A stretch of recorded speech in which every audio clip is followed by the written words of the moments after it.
everyone, I'm Keisha Charmaine and I'm back, and in this video I'll be showing you how I achieved this 1940s inspired lock style.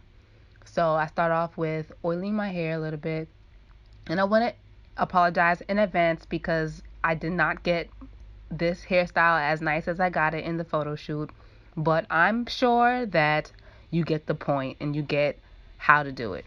So you want to separate your hair in a small section above your ears. Well, I guess two sections, one above each ear. And I use a rubber band to hold the locks together. And basically you want to make a roll, and you want to roll it inward or outward actually. I think you want to roll it outward. I messed up here. I rolled both of them in the same direction, but you really want to roll them in opposite directions so they look like sort of like seashells spiraling. And then with the last piece is going to make the pin curl look, and you're going to pin that to either side.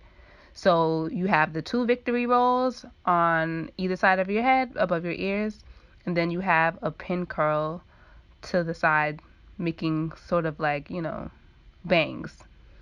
Now with your hair in the back, depending on how long your hair is, it'll, vary on how you'll do the back. But since my hair is long, I am separating it in about 6 sections or so, and I'm rubber banding the ends. Again, I'm rubber banding the ends to keep all the locks together, which makes it easier to roll.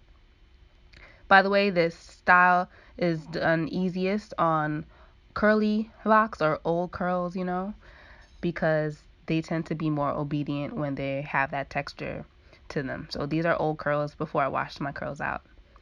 So just like or similar to the victory rolls in the beginning, you are rolling them, but you're really rolling them under. So they sort of look like a shortcut or like a shoulder length hair, and like they're bumped, like, curled at the ends. So you're going to do that with each section and use a pin or two to pin it together.